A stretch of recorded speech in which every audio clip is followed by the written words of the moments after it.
ہماری تربیت بھی مکمل طور پر ہوگی۔ لہذا حضرت آدم پہلے نبی، پہلے اللہ کے خلیفے ہیں جنہوں نے ہجرت کی ہے، اور ان کی ہجرت آسمان سے زمین کی طرف رہی ہے، اور مہدی علیہ السلام نے جو معرفت خداوندی کی تعلیم کو عام کیا۔ اگر ہم گہرائی میں جائیں تو یہ بات ہم پر واضح ہوتی ہے، آدم کی ہجرت قرب خدا سے زمین کی طرف کی ہے، اور مہدی علیہ السلام نے اسی ہجرت کی مرادیت فرمائی ہے کہ تم زمین سے خدا تک پہنچو اور خدا کو پالو۔ یہ سب سے اہم نقطہ ہجرت کے معاملے میں خلیفۃ اللہ امام مہدی علیہ السلام کا رہا ہے، اور خود حدیث رسول مقبول بھی اس بات پر شاہد ہے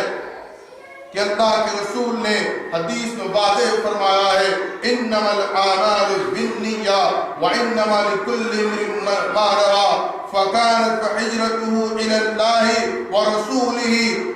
ومن كانت هجرته الى الدنيا يصيبها۔ اللہ کے رسول فرماتے ہیں کہ اعمال کا دار و مدار نیتوں پر ہے، اور جس نے ہجرت اللہ اور اس کے رسول کی طرف کی ہے، اور جس نے ہجرت دنیا کی طرف کی ہے، اس نے اس کو پا لیا۔ یعنی جس کی ہجرت اللہ اور اس کے رسول کی طرف ہوتی ہے وہ اس کو پا لیتا ہے، اور جس کی ہجرت دنیا کی طرف ہوتی ہے وہ اس کو پا لیتا ہے۔ اور اعمال کا دار و مدار حدیث کے پہلے حصے میں بیان کر دیا گیا کہ نیتوں پر ہے۔ اگر ہماری نیت ہجرت الی دنیا ہے تو ہم دنیا کو پاتے ہیں، ہماری ہجرت الی اللہ ہے تو ہم اللہ کو پاتے ہیں۔ اور مہدی علیہ السلام نے اسی ہجرت الی اللہ کو ہم پر فرض کیا ہے کہ ہماری ہجرت اللہ کی طرف ہو، اللہ کے قرب کی طرف ہو۔ لہذا مہدی موعود علیہ السلام کی تعلیمات عین قرآن مجید کے مطابق ہے،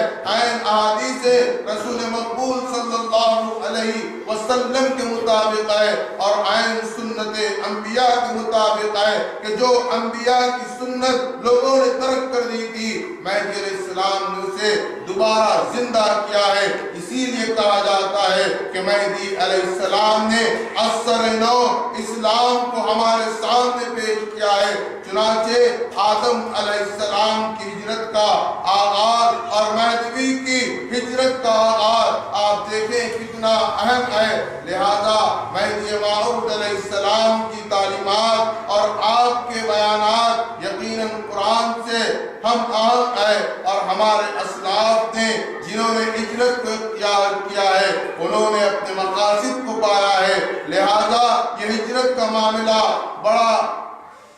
پرکیف ہوتا ہے اگر صحیح معنی میں کوئی اس راہ پر چل پڑتا ہے۔ ہجرت کے بہت سے معنی جیسا کہ لغات کے ماہرین نے بیان کیا ہے، اگر آپ ایک ایک معنی پر غور کریں گے، ہجرت کے 3 مصادر علماء لغت بیان کرتے ہیں۔ اگر ان مصادر کی گہرائی و گہرائی میں آپ غور کریں گے تو آپ کو پتہ چلے گا کہ مہدی موعود علیہ السلام نے جس ہجرت کو ہم پر فرض قرار دیا ہے وہ تمام مصادر کی طرف بھی ہمیں لے جاتے ہیں، اور اس میں جو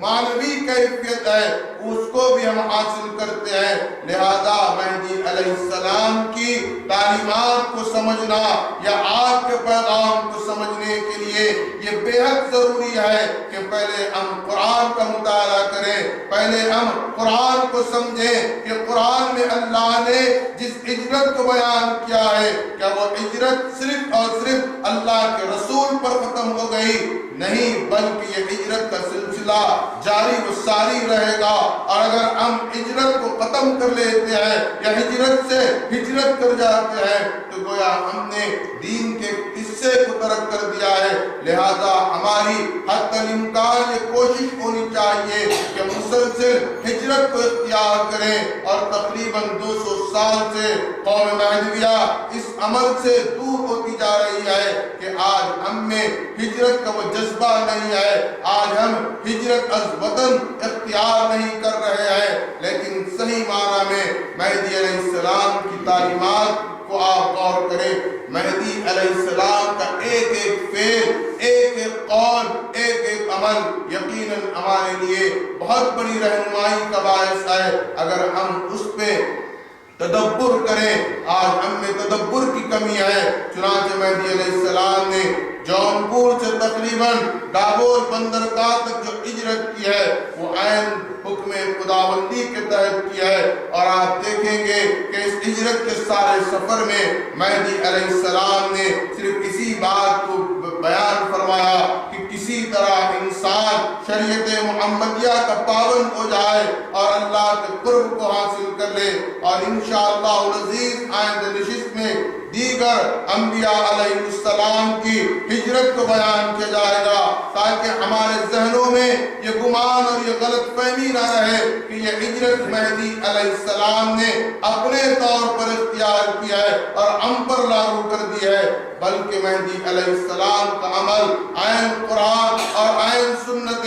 انبیاء علیہ السلام کا رہا ہے، اور اس میں صرف اور صرف ایک ہی اہم نقطہ ہے کہ آدم نے جس ہجرت کو اختیار کیا تھا اس ہجرت کو مہدی علیہ السلام نے اپنی تکمیل کو پہنچایا، جو قرب خداوندی سے زمین پر آئے، اور مہدی علیہ السلام نے اسی زمین سے قرب خداوندی کی تعلیم کو ہمارے سامنے پیش کیا، اور الحمدللہ بطفیل خاتمین مہدوی اس بات پر گامزن ہے کہ وہ اس زمین پر رہتے ہوئے اپنے خالق و مالک کا قرب بھی حاصل کرتا ہے اور اس کا دیدار بھی حاصل کرتا ہے۔ یہ صرف اور صرف مہدی علیہ السلام کا احسان عظیم ہے۔ اللہ ہمیں حتی الامکان اس بات کی توفیق اور